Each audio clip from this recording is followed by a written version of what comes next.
If you don't have the money to buy shaved ribeye steak to make Philly cheesesteak, then this is a great alternative and just as good. You can have this delicious rich ground beef Philly cheesesteak ready in about 20 minutes. I'm starting by sautéing the veggies. In my pan on medium heat, I'm adding in about 1 tablespoon of oil, 1 cup of diced onions, half a bell pepper, and about 1½ cups of diced mushrooms. The mushrooms really add texture and a lot of flavor to this Philly sandwich. Sprinkling with a little steak or beef seasoning, cooking and stirring 5 to 7 minutes or until the veggies soften. After the veggies are done, I'm removing from the pan.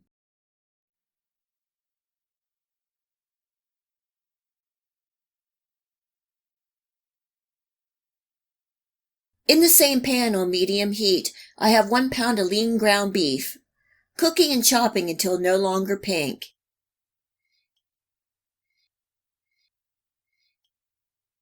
As you can see, this meat is not as lean as I thought, so I'm draining off the excess fat.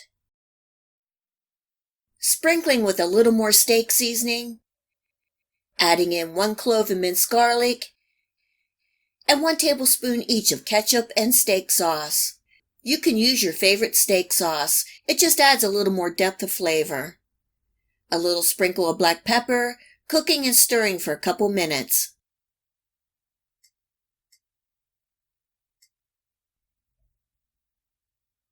And now I'm adding the cooked veggies back into the pan and stirring to combine.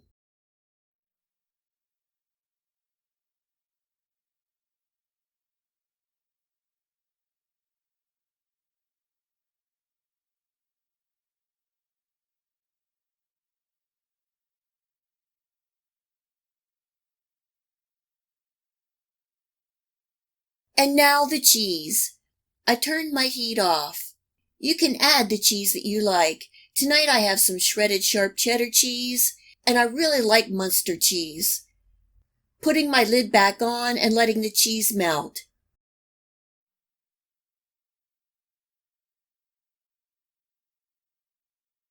I toasted some rolls and I'm placing in a good portion of that cheesy beef.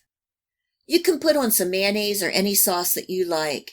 You can also top with some lettuce, tomatoes, or even some hot peppers. Make it the way you like it. Serving tonight with some barbecue chips and pickled tomatoes. This ground beef Philly cheesesteak sandwich is so rich and good. I hope you give it a try and enjoy.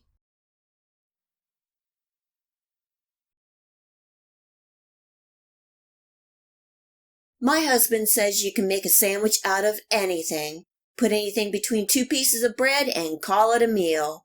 Well, today, I'm putting that to the test and making a spaghetti sandwich. I'm starting by making a Parmesan crisp, and they are real easy to make. I placed a couple tablespoons of grated Parmesan cheese on my silicone mat and baking at 400 degrees Fahrenheit for 6 to 8 minutes or until golden brown.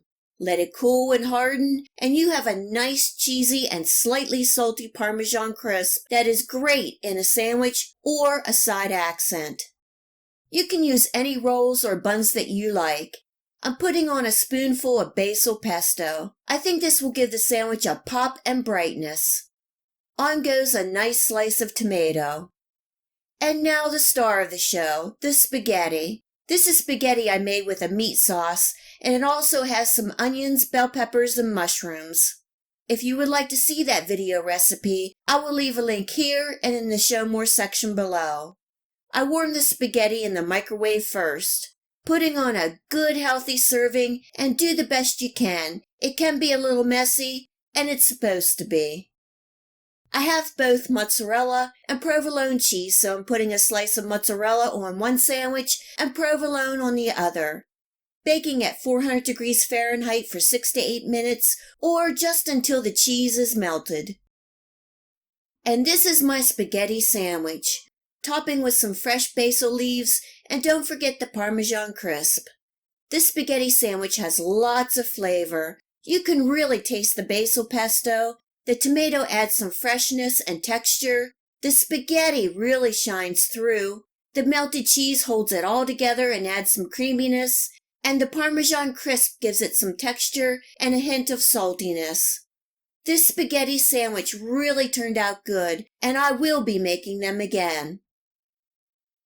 What odd or unusual leftover sandwich do you make and enjoy? Leave a comment below, or even better, take a photo or make a video. I would love to see them. I hope you try and make your own spaghetti sandwich. Have fun and enjoy.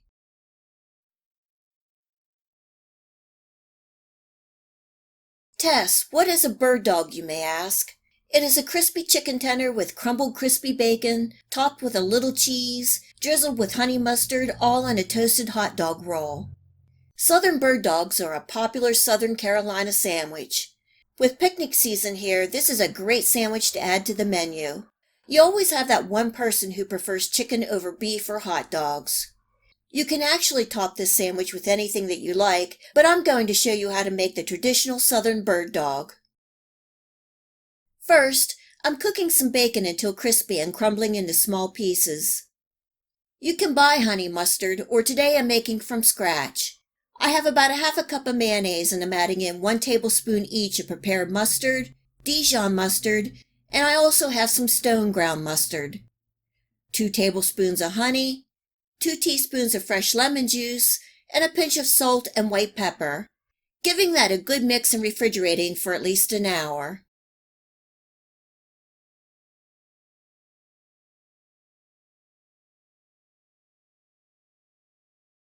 Here, I'm toasting a couple of hot dog buns. Now we are ready to assemble this Southern bird dog. You can make your own chicken fingers or buy them from the grocery deli. I'm squeezing a little honey mustard on the bottom of the toasted bun and placing in some of the crispy crumbled bacon. And here I'm nestling in a nice chicken finger. You can cut up the chicken finger to fit the bun if needed. Topping with a nice portion of shredded sharp cheddar cheese and a final drizzle of the honey mustard sauce. You can pop this under the broiler to melt the cheese if you wish. And that is a Southern bird dog.